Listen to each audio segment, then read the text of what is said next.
Good day. Welcome to the show. This is the Corey Morgan Show, and I am indeed Corey Morgan. Thanks for joining us today, guys, during these insane news times. That's the only way to put it. We've had such a plethora of news to cover lately. It's been kind of nice as having lots of stuff to write about or think about, talk about, but just so much of it's been dark lately.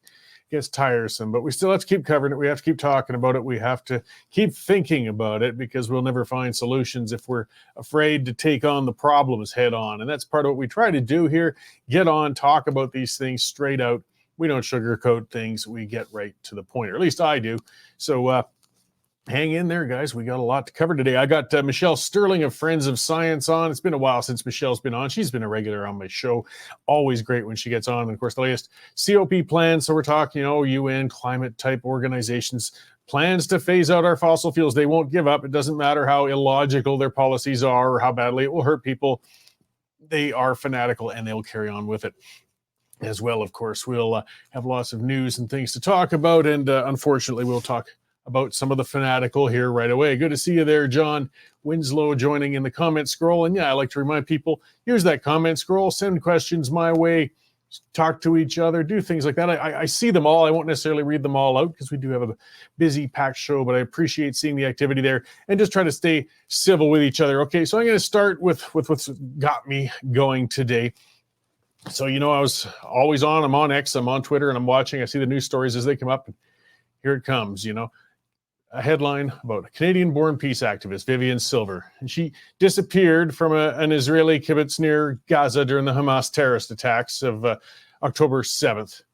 Friends and family, they held out hope she was among the hundreds of hostages taken by terrorists, and maybe she'd be released one day. Unfortunately, those hopes were dashed. But in the evening of November 13th, CTV News released a story with this subdued headline stating, Canadian peace activist Vivian Silver, who went missing after the Hamas attack, has died.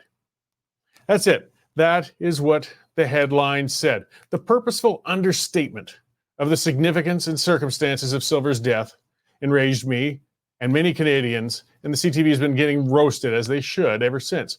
They stubbornly left the headline intact since then, though, and they won't edit it. Now, the way that headline was composed, it made it sound as if Silver had passed away from natural causes. It also simply said she was missing rather than possibly kidnapped. Maybe she just went for a walk and didn't come home. In the body of the story, though, they did say her son said she was murdered, as if perhaps she still died another way and her son's just making stuff up. Vivian Silver was brutally murdered by Hamas terrorists, and the headline should have reflected nothing less than that, yet CTV deliberately tried to minimize this. Headline writing, it's an art form. And in the world of social media, it's more important than ever. Headlines, they need to communicate the most important element of a story, and they have to grab the attention of prospective readers. The CTV headline did neither. Legacy media has been reticent about publishing anything that might paint Hamas in a bad light lately for whatever reason. Look, Hamas is a terrorist organization. This isn't a matter of my opinion. That's the status that was conferred upon that group by the government of Canada 20 years ago. Even if they weren't formally declared being a terrorist organization, anybody seeing the horrific atrocities carried out by Hamas can understand the terrorist nature of the group, or at least most people can. Every murder carried out by Hamas is tragic, but the case of Vivian Silver, that one holds extra significance. You see, Silver was a peace activist who supported the concept of Palestine and a two-state solution. She worked to bring Gazan citizens to Israeli clinics for treatment across the border, and she even organized protests against Israel for its actions in the West Bank. She was on the side of Palestinians. In return for her goodwill, Hamas rewarded her by butchering her and violating her remains so badly it took 5 weeks to identify them. Semitic people attach a special sanctity to the remains of their deceased. That's why Hamas goes out of its way to desecrate the bodies of their victims whenever possible.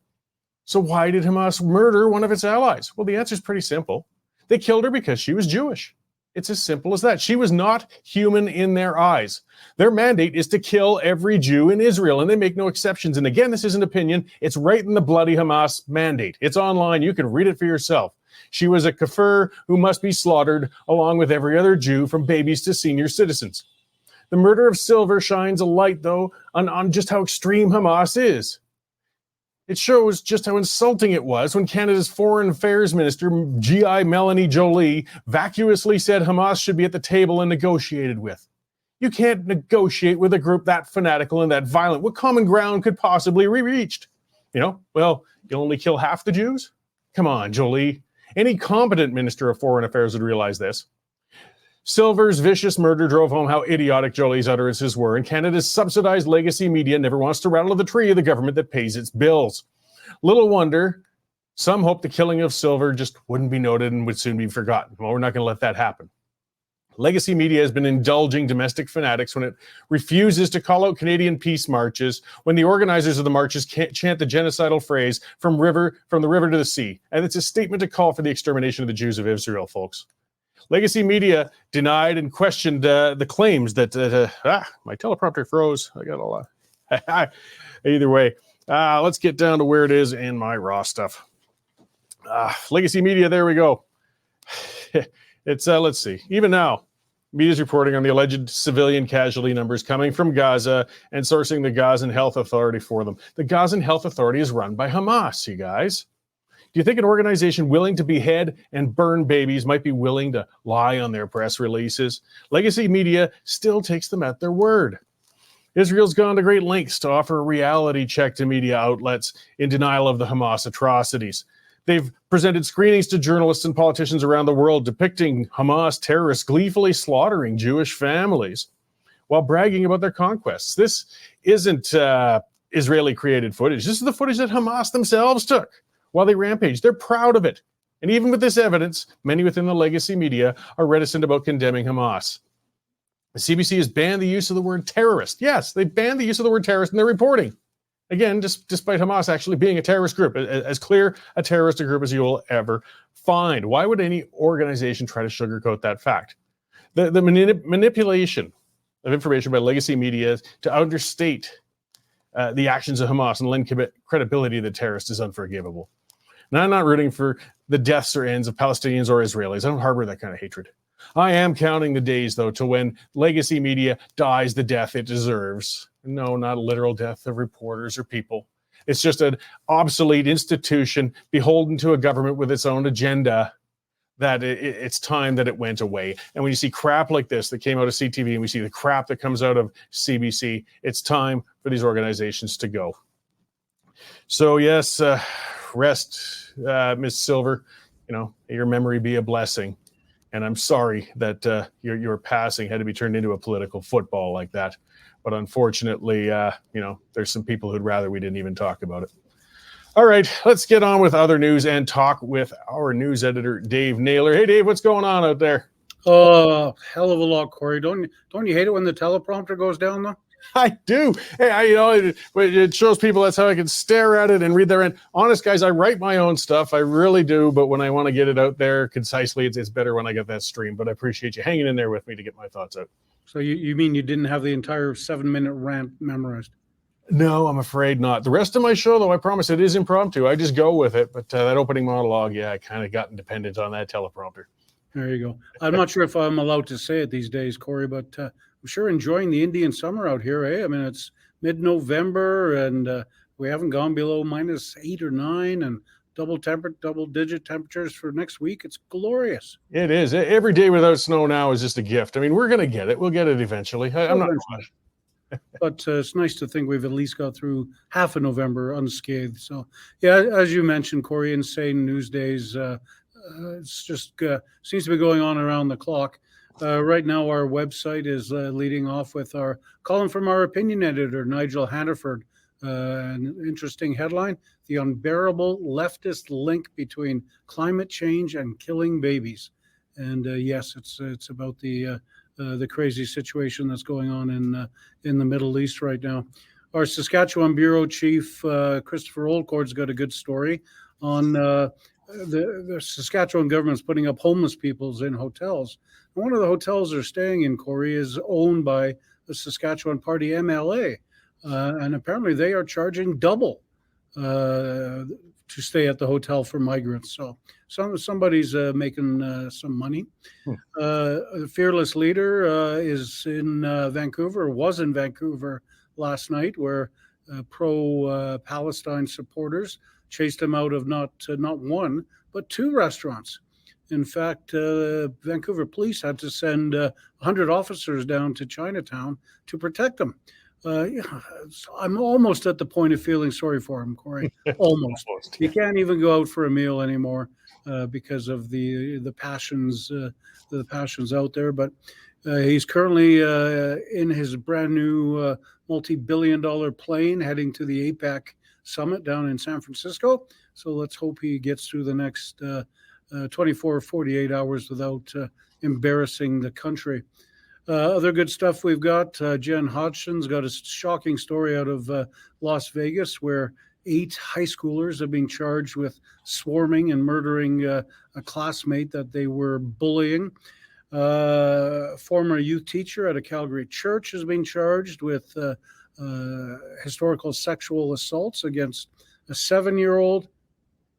And we've had some shocking news, Corey, in the last week, both in Edmonton, where an 11-year-old was killed in gang violence, and in Calgary, where a 14-year-old was arrested as a hitman in a deadly gang shooting. So our Jen Hodgson, again, has got a story up there about what police are doing across the country to try and liaise and come up with, try and find a solution to this bloodshed on Western Canadian streets. Still to come, Corey, I'm just about to publish a story on the Manning panel. You remember Preston Manning was paid a heck of a lot of money, $250,000 to lead a panel into the look at what the Alberta government did wrong and what they did right during the pandemic. That report is out today, and we'll have the story up momentarily. And a group of people have got together in Alberta, Corey, to say that they don't think the NDP is a very good brand anymore. So they're setting out a committee. They're going to try and look into whether or not changing the name of the NDP will make them more electable in Alberta. So that'll be interesting. Well, so yeah, that's just this morning, Corey. We got a whole afternoon to go. Yeah, there's plenty to cover, and as I said, summertime is sometimes you're searching for the stories. Now we're searching for the space to put them all, almost. Exactly, and the reporters to do them. Well, that we have, but we can always use more. Right on. Well, thanks, Dave. I'll let you get back to sifting and sorting through all those stories, and I'll talk to you after the show. Thanks, Corey. All right. That was our news editor, Dave Naylor. And as you heard, yes, loads of stories. It's just piling up out there. There is so much to cover locally, around the world, around the province, around the city, you name it. As well, you could find my opening monologue because I turn those into columns and I stick them up there so you can read the unstumbling version of it. Just read it with my voice in your head. You got to go to Western Standard Online, westernstandard.news/membership, though. You got to take out a membership in it.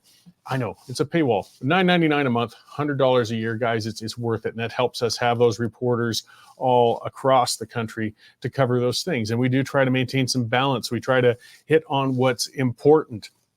I mean, something interesting with Christopher Oldcorn, who works very hard out there in the prairies, and we're covering stuff in Saskatchewan and Manitoba. As you pointed out, yeah, we've got a pretty scandalous deal going on with the Sask Party MLA. Looks like perhaps some inside dealing on getting migrants staying in his own hotel at inflated rates. Look, we tend to be editorially something of a conservative-leaning publication, but hey, guys, when conservatives screw up, we'll report on that too, because that's our job. We hold them to account. A free media has to be able to do that. Now, unfortunately, subsidized media is afraid to hold the government to account. That's part of why we see such weakness going on with our legacy media outlets. They are reliant on the generosity of Prime Minister Trudeau to pay their bills rather than being innovative and developing new markets as we have. But there's lots going on, lots of stories, dozens of them, and we're going to talk about as many as we can as we get through things today. But if you subscribed already, guys, thank you very much. We really appreciate it. If you haven't yet, get on there, take one out. Hey, Christmas is approaching. Buy a subscription for someone else. Buy a subscription for somebody who doesn't like us. Have some fun with it. You can talk about it over the Christmas dinner. It all works out, guys. All right, well, let's get on. I see my guest waiting in the lobby there, and I'm eager to bring her in. It's Michelle Stirling of the Friends of Science. Let's talk about a battle when it comes to energy, I guess, and just back and forth and the ongoing attacks on fossil fuels. The old COP gang, COP, is out to hit us again. Let's see what Michelle's got to share with us. Hi, Michelle. How you doing? I'm good, thanks. Thanks for having me on the show. Oh, always glad to. Like I said, we're overdue. It's been quite a while since I've had you on, so I appreciate you coming on today. Pleasure. So Yeah. you guys have just put out another. Well, there's always lots of stuff coming out, but a report on the latest plans from COP to shut down the petrochemicals and fossil fuels. That's right. It's called COP28 Dystopia. And COP is the Conference of the Parties. That means all the countries that are signatory to the United Nations Framework Convention on Climate Change, which happened back in 1992 in Rio. And so they're still plugging away at it. And over all those years, carbon dioxide emissions, despite vowing 27 times that they were going to reduce them, have gone up 60%, I believe. So we have this new report on our blog, COP28 Dystopia, the coming COP28 effort to phase out fossil fuel production. And of course, this is ironic because it's going to be held in the UAE, which is a fossil fuel production country. So, the thing is that we have a lot of activists in Canada. There's actually a COP28 petition from the Environmental Defense. Hey, Canada, oil and gas don't belong at a climate change conference. Kick big polluters out. So they're actually asking Stephen Guilbeault to kick polluters out of the Canadian pavilion. So they don't even want to have the Pathways Alliance events staged there. These events are paid for by taxpayers and should be representative of all taxpayers, not just the climate clique. And also, oil, gas, that is one of the biggest revenue earners for Canada. It pays the bills for healthcare, for education, for all the services that we need in this country. We need revenue.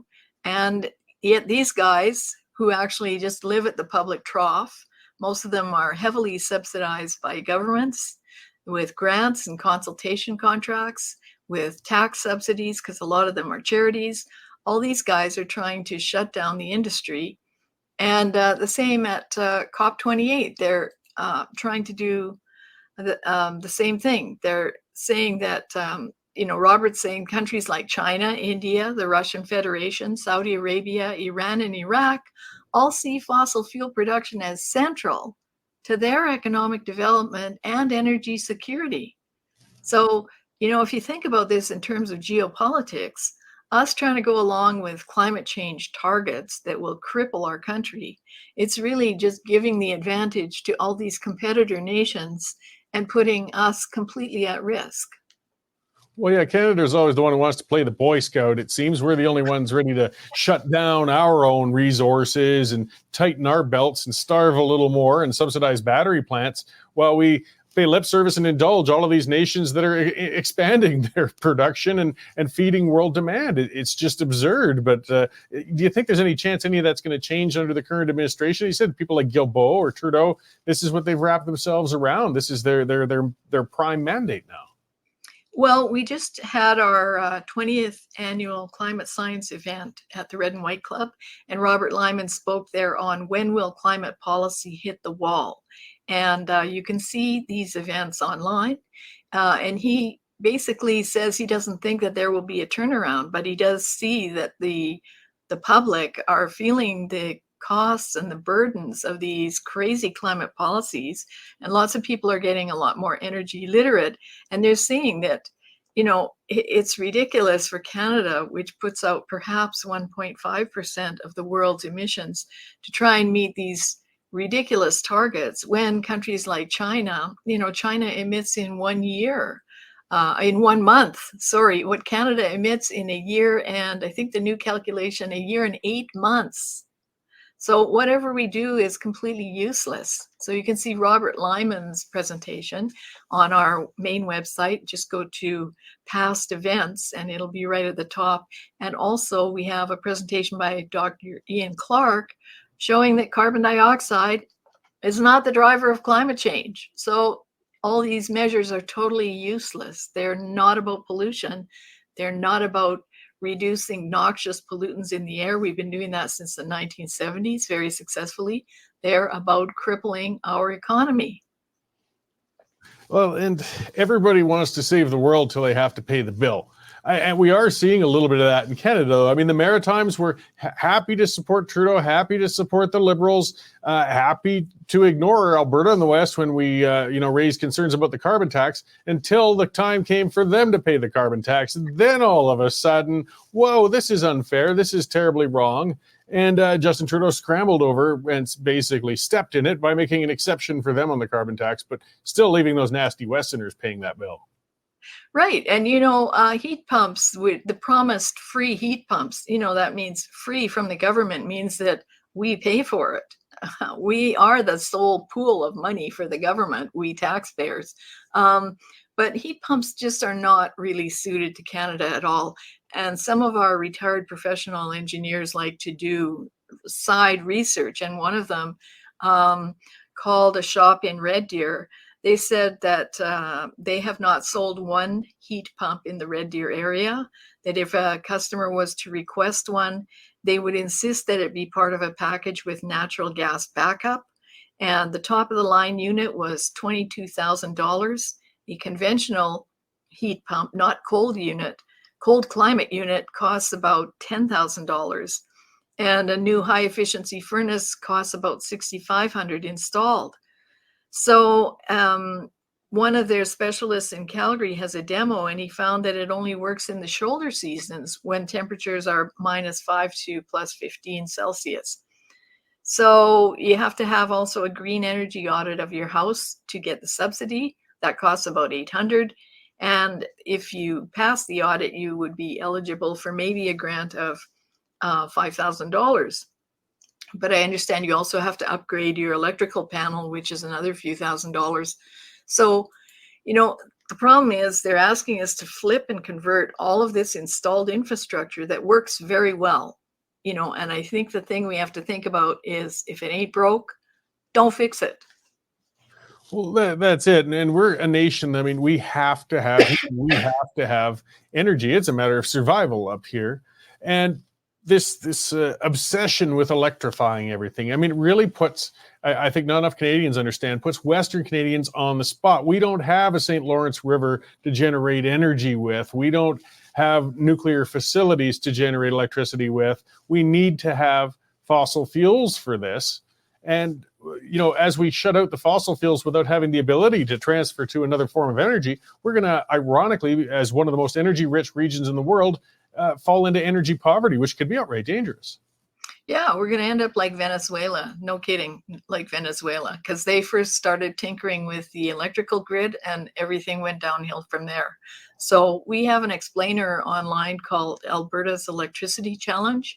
And see, most people don't understand that electricity is a secondary source of power. So it has to be generated by something. And as you pointed out, in Ontario, they have nuclear plants and they have hydro. And in Quebec, they have lots of hydro. In BC, they have lots of hydro. But hydro isn't everywhere, and most of the good spots are taken. Not to mention, it takes about 20 to 30 years to build these dams. So, you need the dispatchable power is what it's called.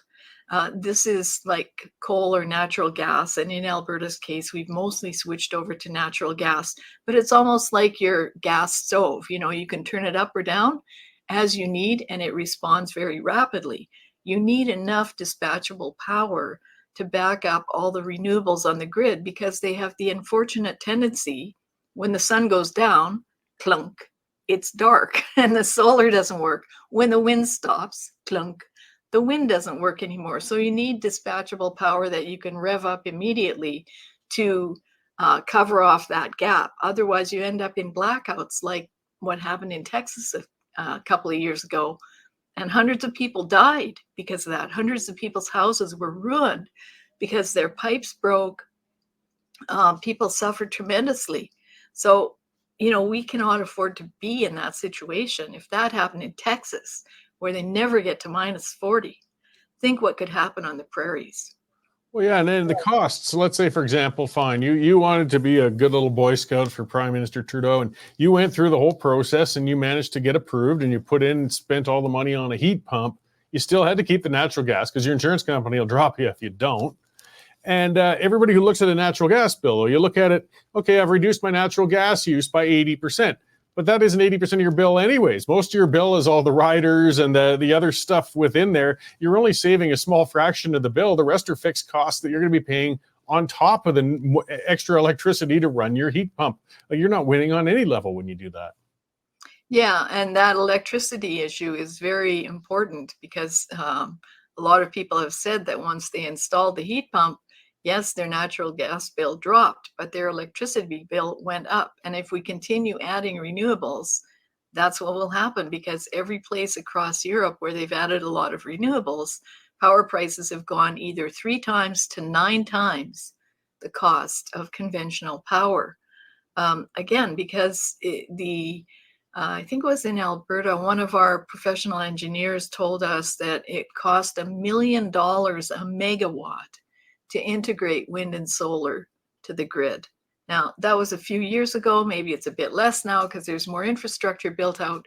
But, there's a lot of integrating the direct current power that's generated by wind and solar into the alternating current power of the grid. So it's not just a simple plug-in. And wind and solar may be free, but capturing it and connecting it to the grid is not. It's very expensive. Well, that's it. Yeah. Just to use an analogy, when I used to own my pub, I used to scream at people coming in, all those bicyclists all the time, who'd want free water, fill their water bottles, drink water, use my toilets, and not buy anything. And one guy got on my case and said, "But it's water, man. It's free. It should be a human right." I said, "Whoa, okay. You want free water, you go out to the creek and you drink your fill. Go to town, have your best. You want treated, safe, clean water, that's a commodity, and that's in my place, and you're going to pay for it." Wind is blowing around for free out there and the sun's shining for free, but there's a whole lot of resources to turn that into power that can be converted to something you plug into the wall, and people seem to overlook that cost at times. Right. And, Martin Olszynski from the University of Calgary, he's a law professor. He just wrote an op-ed in the Globe and Mail where he mocked Alberta and said, that Premier Smith was standing up for fossil fuel production in Alberta because of the electrical issues. Well, you can read the Alberta Electric System Operator 2022 Market Statistics Report, which came out in March of 2023. And they cite in there very clearly that there were 7 instances of grid level 3 alerts last fall. 4 of them were in December when it was all across the province. Environment Canada had it completely marked in red for extreme cold, extreme danger. And you can see that all 7 of those instances of grid level 3 alerts, meaning that there's an imminent blackout or rolling blackout, like very imminent, those all were affected by a sudden collapse of renewables.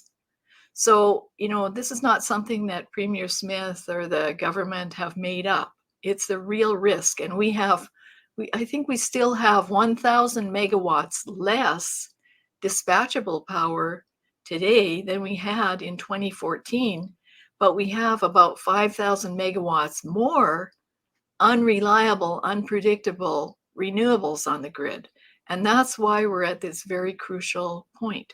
The other thing is, some of the energy producers are doing test models, like I think at Shepherd, they're doing a carbon capture storage test to see if it works on their gas plant. But you don't scale that up overnight. So in a 12-year period, we can't scale it up. And if the federal government is planning to impose criminal penalties on investors and plant operators, well, who in their right mind will invest? So what that means is that we will be facing more blackouts.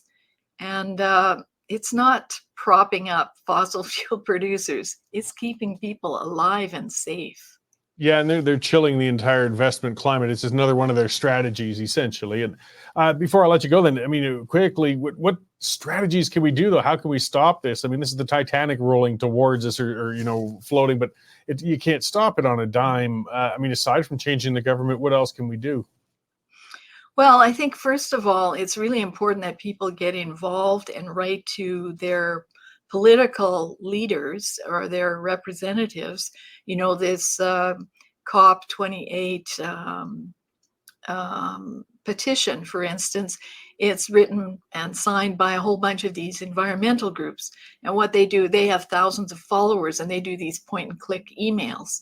We never do that. That's not our mandate. But that means that individuals, you have to pester the people in charge with your point of view, whatever it may be. Maybe you disagree with me. That's fine. But make sure that they know what you think and what you want. Because I think it was in the net zero consultation, they said that they got 30,000 emails and something like 25,000 were from 5 groups. So you can imagine David Suzuki Foundation, et cetera, et cetera. So, we have to motivate people to get involved and be more active and tell people what you want, what you need.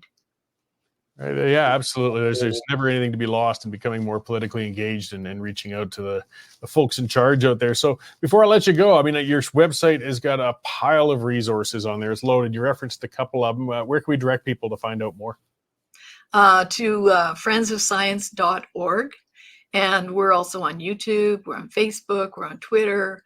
We're on Instagram. We just got onto Gab. And LinkedIn. So we have material all over the place. We have a blog that's very active and we like to engage with people. So please go online and talk with us. And if you want, we'd love to have a donation. We're in our 20th year of operation. So, you could send an e-transfer for $20 to contact@friendsofscience.org. And that would be a really nice birthday present or anniversary present for us. Great. Yes, you are funded by small donations, and it's good to remind people of that, and it's important. So thank you very much for the work you guys do and for coming on to talk to us today, Michelle. I'll let you go, and hopefully lots of folks get out there and see how they can become active to stop that Titanic. Great. Thank you. All right. Thanks. So that was Michelle Stirling, again, of Friends of Science. Look them up, guys. Like I said, all sorts of resources, great Twitter account, or X, I guess, as it is now. And because we need to come into it well-armed. And she's absolutely right. It might feel like you're throwing your email or comment or whatever when you send it out to a politician into the ether, but you're not. They do watch that. Their aides watch that. And they can sift between those boilerplate ones coming from the advocacy groups and real ones, genuine ones from people coming in. But you can't allow those advocacy groups to just keep dominating the inbox. So we do have to step up. And as Michelle's saying, we can be more principled. We're not trying to make some sort of cut and paste email. Just encourage people, speak up, reach out to them, because that does affect them when they're making their discussions in caucus, when they're doing their votes in legislatures or parliament. We've got to keep trying. It sometimes feels like we're losing, but we can win some of them sometimes too. Just to show, I mean, the fools we're dealing with too. This is from the Canadian Taxpayers Federation, pointing out $1.5 million was spent on hotels during UN climate conference in Montreal. $1.5 million for Canadian delegates in Montreal at a climate conference. Yeah, and that's a local one. How much are we going to spend going to the UAE? Like Michelle was talking about, why do we have to send hundreds of delegates to these things? The hypocrisy of these guys is galling. It's just a club for them. They're having fun. They stay in luxury hotels. They bounce around the planet. They spend and emit more and pollute more than any one of the normal ones among us on the ground can do in a year. And then they virtue signal and tell us to tighten our belts. They say it's your fault that the climate may be changing because you wanted to take a family vacation somewhere and take an airplane, or wanted to use a more cost-effective form of heat for your home so you can afford to put your kids through post-secondary education. That's your fault because you're selfish and greedy. Now, don't mind me while I fly across the planet first class to stay in a luxury hotel for a week to talk about the climate when I could have done the whole thing from a Zoom meeting from home. They're full of it. They're hypocrites. They aren't about saving the earth. They're about patting their own fat asses and wallets. That's what the bottom line is with a whole lot of this, guys.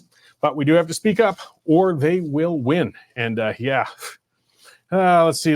Since I got the CTF though up, Franco Terrazzano, he coupled that in with Toronto. They spent $33,000 over the last 3 years to put Toronto public health branding on crack pipes. Yes, I wish I was making this up, but the enablement crowd, the enablement cult, and that's what they are. They're a cult. They want to keep addicts addicted. They somehow feel if we can just feed them enough drugs, they'll somehow come off of the things.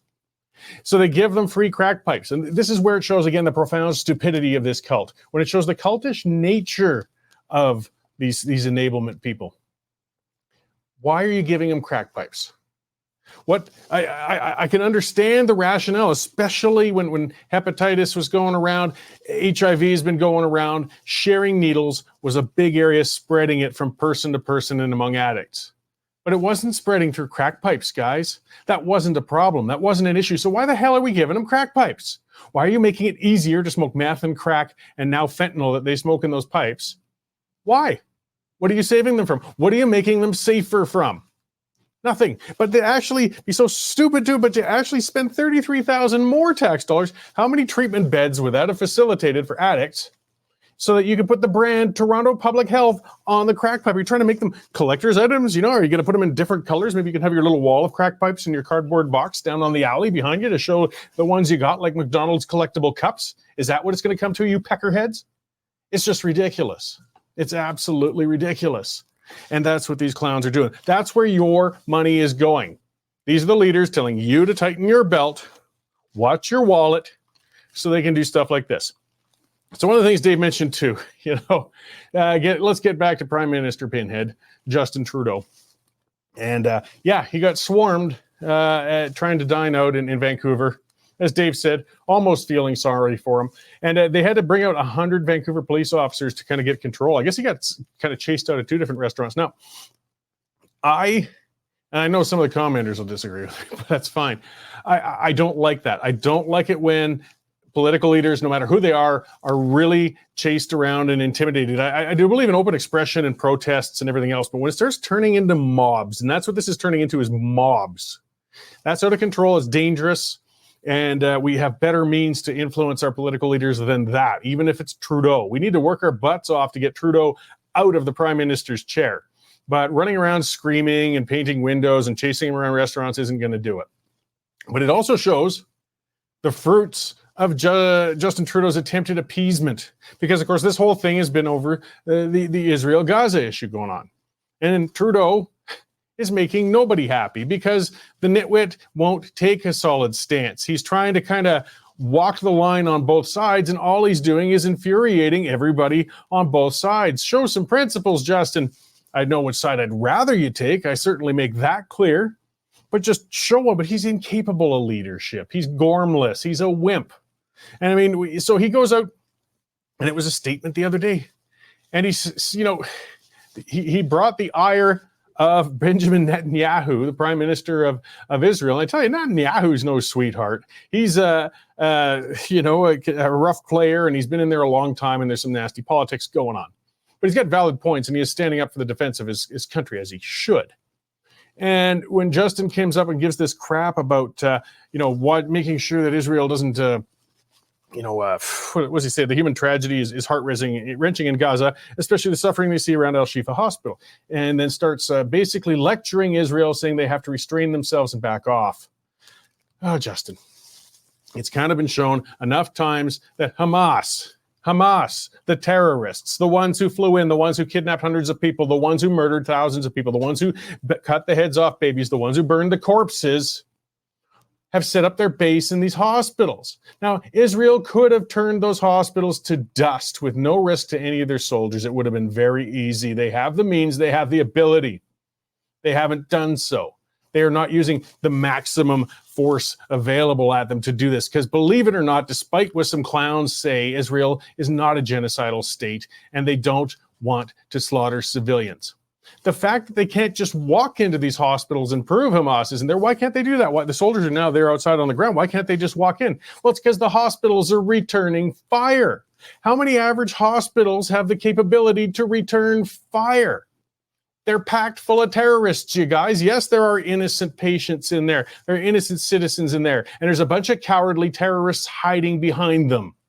People talk about the laws of the land, the laws of war, that moron Trudeau tried to lecture us on, saying that, yes, there are laws and rules about attacking hospitals, but there are also in those same laws and rules about not using those hospitals as a base for military operations. That annuls the exception you got as a place of treatment to, stop you from receiving fire. So either way, this has been going on.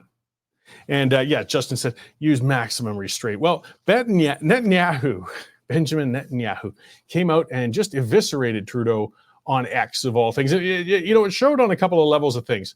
For one, that, of course, he's got no respect for Trudeau whatsoever, and just ripped Trudeau's case apart. But also that he's not going to bother with a phone call to Trudeau or a formal statement or anything. No, you know what? I'll take 2 minutes on X and just rip down this cute sock-wearing moron, because that's all the time he's worth dedicating to. There's no respect for him. That's world leader to world leader. No, he's going to actually just tag him on X, formerly Twitter. That's the respect Trudeau commands overseas. Just don't step into the international issues, Trudeau. You're not smart enough. Doesn't work. Plus, here you are, you try to pander to the pro-Hamas crowd. You try to pander, or even to be generous, to the pro-Palestine crowd, right? They're chanting from the river to the sea, and they're chanting death to the Jews and so on. But either way, you try to pander to them, and what did that get you? Nothing. They're still chasing you around. They're still chasing you out of restaurants. It hasn't done you any good, has it, Justin? No, you're not winning, whatever that might be. And some of the talk, I see some people talking about KFC. Yeah, it's been back and forth. I guess KFCs have been targeted. Did somebody find any little shred of a link of a business to Israel? And the pro-Hamas groups have been out and targeting those businesses. An analogy I put on X the other day, because they keep saying, we're just anti-Zionist. Oh, BS, you're anti-Jew. Especially when you target businesses that are owned by Jews. And guys, this has been done before. If you're not familiar with it, look up Kristallnacht. Look up what happened. Look how it started in Germany, pre-World War II, the big rumblings. They started by targeting Jewish businesses. And that's what they're doing here in Canada. And they're shooting bullets at Jewish schools. They firebombed a synagogue. This is not anti-Zionism, guys. This is anti-Jew. And Justin isn't calling it out nearly strongly enough, and our state isn't standing up enough on it. But either way, in Calgary, I sidetracked myself. The analogy I wanted to point out, I am often critical of the Chinese Communist Party. I'm critical of their actions. I'm critical of stuff they do. Now, would it be appropriate for me to go out and spray paint the windows of Chinese restaurants? Would it be appropriate for me to gather 100 people, and when I spot a Chinese person, to just mob around them and start screaming at them for the actions of the Chinese government? Of course not. Well, that's what these assholes are doing with Jews right now. So why is that acceptable? In fact, it's not. It's not. And had it been any other race, we would have seen the full force of the law coming down on that. If you were chasing people around based on their color, whether they're black or Asian or any of those, they would be hate crimes going on. But somehow when it comes to Jews, we're just going to be quiet about it. Angry Canadians saying, how do you even know that a business is run by a Jew? That's weird. Well, yeah, there's some cafes and things where they advertise that fact. They'll serve traditional, Jewish cuisine, or just even the names of the owners. They went after Indigo because Heather Reisman, Canadian-born, owns it. And she's a leftist. But they went after Indigo because, why? Because she's Jewish, not anti-Zionist, anti-Jew. Let's call it out for what it is. I'm getting sick of it. In Calgary, we saw in Washington the other day, 200,000 people came out in support of Israel. They were Jews and non-Jews alike, came out and overwhelmed the hate crowds, overwhelmed the hate mobs, because that's what they are, and managed to hold a fantastic. And the difference too? No spray-painted windows, no smashed glass, no rioting, no tear gas, no attacking police. Unlike the hate mobs who come out with the pro-Palestine group, that make a mess, that threaten people, that leads to arrests, that leads to vandalism every time those jerks come out in the streets. Well, Calgary tried. They tried to have a group. There was a Jewish organization wanted to bring about people to stand up, speak out for the release of the hostages, to try and support Israel. And the Calgary police warned them. They tried to follow the rules. See, that's almost the mistake they made. They tried to call City Hall to get a permit so you could be on the steps of City Hall and do their protest out there or support demonstration. And the police said, we don't know if we can keep you safe. We strongly suggest you don't do it. Like they basically said, you're going to get attacked by the mob of Jew haters. You see, it's just Soninko, kiss my ass. There's a commenter. Zionists are the Nazi version of Jews. You know what? When you're going to call a Jew a Nazi, I'm going to block you from the comments. How's that sound? Because I'm sick of that crap. I'm sick to hell of it. It just crosses the line. When you make a statement like that, you're showing the anti-Semitism. And I'm tired as hell of it. So, guys, either way, the protesters, the pro-Israel ones had to reschedule, had to leave. And what happened? A bunch of the Jew-hating pro-Hamas ones came out and blocked sea trains and caused mayhem and havoc in downtown Calgary. And it's wrong. It's wrong. We got to stand up, guys. We got to stand up. This shouldn't be happening out here. And I'm tired of that term. I'm tired of people replacing Jew with Zionist and thinking it hides your friggin' anti-Semitism. I won't put up with it. And I certainly won't in my comment scroll. Either way, I'll leave it there, guys. There'll be lots more to discuss next week. And I do appreciate the reasonable ones coming in to discuss things on here. Make sure to tune into the pipeline a little later and, keep watching the Western Standard for the news as it comes out. Thanks, and we will see you next time at this time. Canadian Shooting Sports Association. Without the CSSA, our gun rights would have been taken long ago. These guys are on the front lines helping to draft smart and intelligent firearms regulations and legislation in Canada, and more importantly, educating the public about how we keep guns out of the hands of the wrong people. We've become a member. It's absolutely worth every penny.